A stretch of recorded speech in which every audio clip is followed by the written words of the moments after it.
jambo moja la muhimu sana, je, kuna uhalali wa watoto kushiriki mwili na damu ya Yesu? Kwa maana kushiriki meza ya Bwana. Sasa iko hivi, kama tulivyoona wazi kwamba mwili na damu ya Yesu ni chakula kishukacho toka mbinguni, kama anavyosema kwenye kitabu cha Yohana ile sura ya 6 na ule mstari wa 30. Yohana sura ya 6 mstari wa 31. Asa baba zenu walila mana jangwani, kama vile ilivyoandikwa, aliwapa chakula cha mbinguni ili wale. Kwa hiyo mana ilikuwa ni chakula cha mbinguni kitokacho mbinguni. Mungu aliwapa, sababu baba zenu walipewa hiyo mana wakala.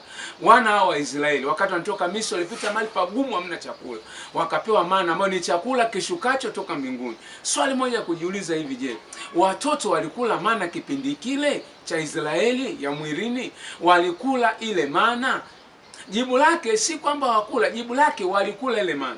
Na mwili na damu ya Yesu ni chakula kishukacho toka mbinguni. Je, watoto wana uhalali wa kula, wa kushiriki mwili na damu ya Yesu? Watoto wana uhalali wa kushiriki meza ya Bwana? Tumeona kwamba ukishiriki, Yesu anakaa ndani yako na wewe unakaa ndani ya Yesu. Je, watoto anaruhusiwa Yesu kukaa ndani yao na wao wakae ndani ya Yesu? Na ndio maana hata Yesu akasema kwamba waacheni watoto wadogo waje kwangu, maana ufalme wa mbinguni ni wao. Ina maana kuna uhalali wa Yesu kukaa ndani yao, kuna uhalali wa Yesu kukaa ndani yao. Ndio maana kuna mafundisho ya watoto kanisani, ili ya kwamba wamuelewe Mungu, Yesu akae ndani yao.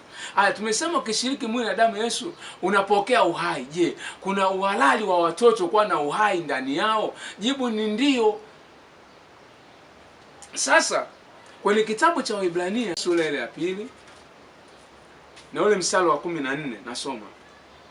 Asa basi, kwa kuwa watoto wameshiriki damu na mwili, kwa kuwa watoto wameshiriki damu na mwili, asa yeye naye vivyo hivyo alishiriki hayo, ili kwa njia ya mauti amharibu yeye aliyekuwa na nguvu ya mauti, yani Ibilisi. Kwa hiyo kuna uhalali wa watoto kushiriki mwili na damu ya Yesu, ili wamharibu yule mharibu ambaye amekaa ndani yao, ambaye ana nguvu ya mauti, ambaye ni Ibilisi ndani yao.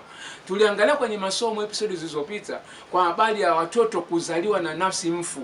Sasa nafsi mfu haiwezi kaondolewa bila watoto kushiriki mwili na damu ya Yesu, ili waondoe ile roho ya mauti ndani yao.